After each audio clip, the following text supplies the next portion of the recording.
What's up? Welcome back to my channel, Automatic Works. So nandito naman po tayo ngayon mga sir para magbigay ako ng konting tips and ideas lang naman to. Ito ay pwede na rin gamitin nyo parang guide o pwede na rin gamitin nyo na parang sundan sa inyong gagawin. Ito ay simpleng usapan lang natin. Okay? Pag-uusapan natin ngayon is yung battery relay. 12 volts or 24 volts. Sa battery relay po mga sir, sa mga trucks, elf, bus, meron pong tinatawag na positive type at negative type battery relay. Alright? So, paano po yun? Okay? So, gumawa na po ako sa inyo ng presentation kasi nakakahiya po kung puro lang tayo kwento, wala po tayong may pakita. Okay? So, umpisan po natin sa ganitong drawing lang mga sir. Alright? So, yan po. Ito po yung drawing ko, diagram sa battery relay. Kung nakita nyo mga sir, meron po tayong battery, 12 volts, 12 volts equals 24 volts. Tama? Meron tayong ground, meron tayong positive. Alright, magkaiba po sila. Kung mapansin nyo, parehas po yan negative, negative din po yan, positive yan, positive.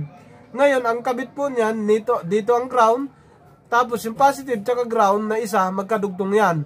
Pagka gagawin mong 24 volts. Alright, yan po ang 24 volts. Ngayon, may ignition switch po tayo, andyan po yung off, ECC on, start. Alright, so, dito po mga sir, yan po yung new era brand natin na 24 volts, battery relay, positive type kung nakita nyo. Ito namang new era sa baba, negative type kung nakita nyo. Alright, so paano nga ba yung positive type gagana mga sir? Ganito po yan. Yung positive type na battery relay po natin, kailangan po natin supplyan yan para mag-power up po sa ating sasakyan. Okay, ganito yan. Sa mga dump trucks, elf, ginagamit to sa mga buses, trucks. Alright, ganito yan. Galing sa 24 volts na battery or 12 volts, depende sa'yo. Galing dyan, lalabas. Paglabas mo niyan mga sir, diretso po yan sa isang terminal. Ayan, kung nakita nyo. Diretso sa isang terminal. Dito, may nakabolt yan. Sa malaki yan, malalaki po ang tanso niyan. Yan, dalawa magkaharap. Dito po, diretso yan. Pagkakalam ko niyan, walang fuse niyan eh. Kasi naglalagay ko niyan, mga malalaking kable yan. Yung laking, ganito kalalaki yan. O may mga ganyan pa, ganito kalalaking kable. Nakalimutan ko anong number nung wire na yon. Basta malaking wire ang nakapasok po dyan mga sir. Kaya nga po pagka hindi po kinaya ng battery, sasabog po yan. Alright, pagka meron pong problema. So pag walang problema, hindi naman sasabog. Alright, dito galing, papunta, akyat, diretso po yan. Okay, may supply na po siyang 24 volts. Pero pansin nyo mga sir, gagana ba siya? Hindi. Hindi pa siya gagana. Bakit? Wala pa siyang ground at wala pa siyang trigger. Okay? Ang trigger po nitong battery relay mga sir is yung dalawa pong maliliit na nasa taas. Yan o, kung nakita nyo. Yung isa po niyan, sa positive type, matic ground po yan. Body ground yan. Pwede mo nang isama dito kaagad yan sa mounting kasi may mounting to sa gilid eh. May mounting po yan. Okay, yan ang tenga niya. Diyan nyo po ilalagay yung tornilyo. Pwede nyo nang isama dito sa tornilyo pag naglagay kayo. Okay, ground na po yan. May positive na tayo dito na supply, may ground na tayo na supply. Tanong, gagana na ba siya? Hindi. Hindi pa. For beginners lang po pala ito ha. Sa mga master na dyan, hindi na to sa inyo. Hindi na to angko para sa inyo. For beginners lang po ito. Ngayon, meron na po siyang ground, meron ng positive supply. Ngayon, gagana na siya? Hindi pa. Okay, bakit? Wala pa siyang supply papunta sa ignition natin na magpa-power on. Alright?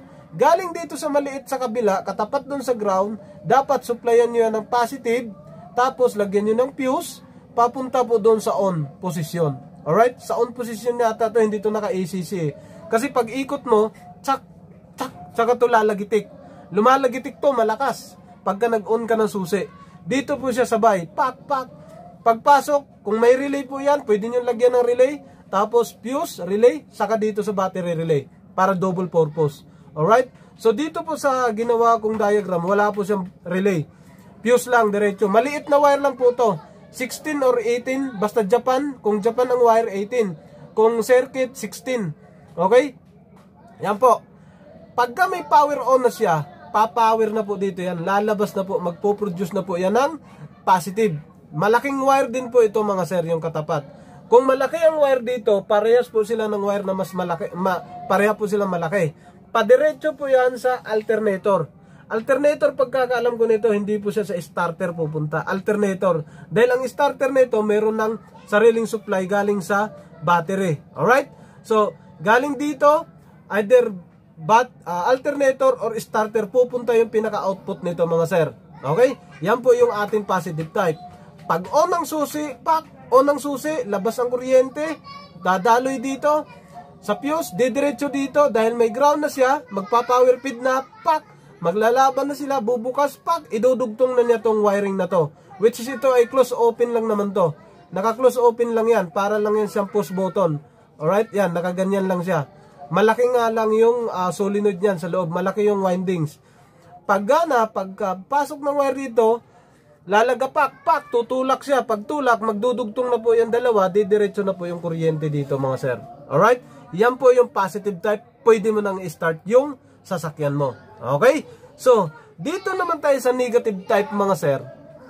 Pareho lang po sila. Nalilito nga po ako nito nung nagkabit ako sa nito dati. May kinabitan ako nitong backhoe, Komatsu. Nalito ako kung paano ikabit, kaya pabalik-balik ako. Kasi yung Komatsu, nagulat ako, nagkabit ako nito sa dump truck, positive type.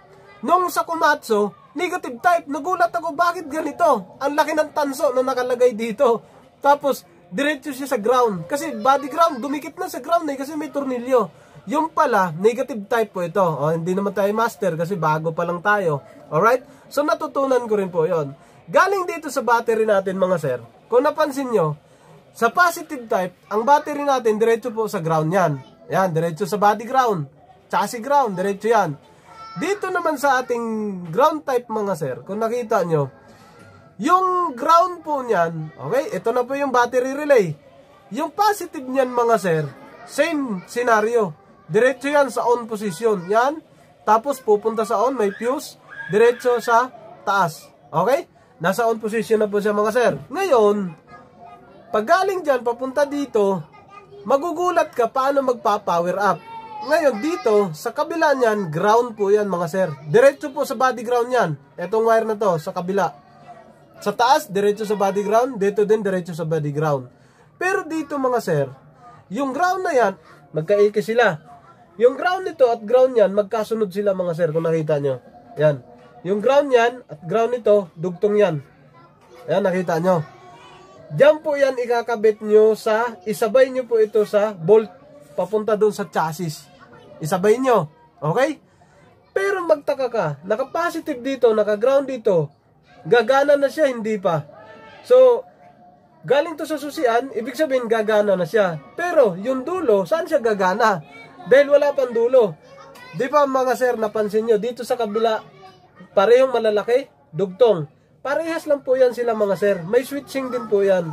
Ang kaso, ang kaibahan, yung ground na galing dito, tatawid din po siya doon, magiging ground din po siya palabas. Saan siya pupunta? Papunta po siya doon sa ground ng battery. Yung battery mga sir, wala pong ground sa body. Okay? Wala po siyang ground sa body. Diretso po ang ground niya sa battery relay. Dito po yung ground niya. Diyan po ang ground ng negative type battery relay. Dito naman ang ground sa body niya. Alright? So, sana may konting natutunan kayo. Magulo. Pagkatapos ng mga sir, naka-ground na siya. Okay? So, yun lang. Bakit may starter na nakakabit dito? Dahil dinagdagan ko lang siya. Dahil yung malaking wire na yan galing dito.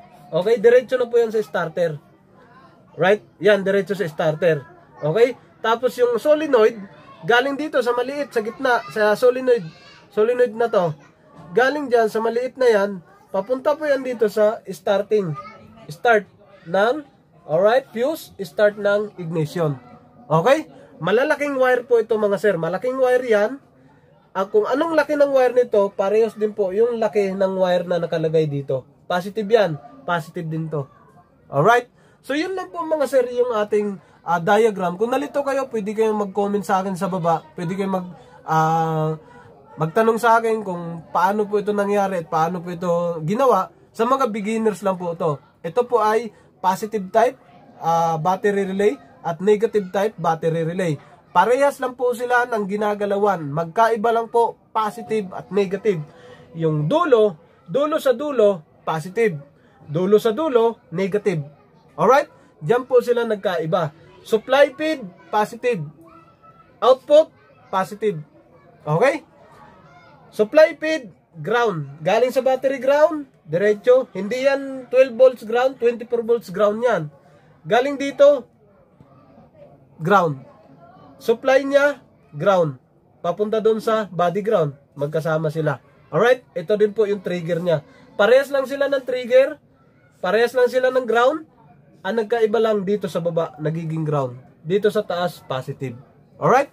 So yun lang mga sir. Maraming salamat sa inyo. Tuloy-tuloy sa pagsuporta, pag-like, pag-comment, pag-subscribe. Mabuhay kayong lahat, Automatic Works. So, gusto nyo malaman kung paano paganahin yung battery relay. So ito, may 4 na terminal. 1, 2, 3, 4. Yung isa, ground. Ground to nandito. Ito yung isa, positive. Switch. Ito yung isa, constant 12 volts o 24 volts. Depende. So itong body niya, ground. Ito yung pinaka-supply papunta sa taas. Ngayon, pag nagrekta kayo sa labas, laylayan nyo lang ng wire na positive tsaka negative. Ilabas nyo lang dito, positive tsaka negative. Okay? Ngayon, itong positive, lagay mo dito. Ito yung pinaka-switch mo. Tapos yung ground, dito mo ilagay. Ito yung wire ng ground. Ngayon, ito yung supply. Pag umilaw yan, ibig sabihin gumana. So ayaw kasi, ang trouble ko nito, hindi siya gumagana sa taas, wala din siyang ilaw. Pag inon yung susi, tapos pag inon yung battery switch, wala. So ngayon, ito na po siya. Yan na po siya ngayon.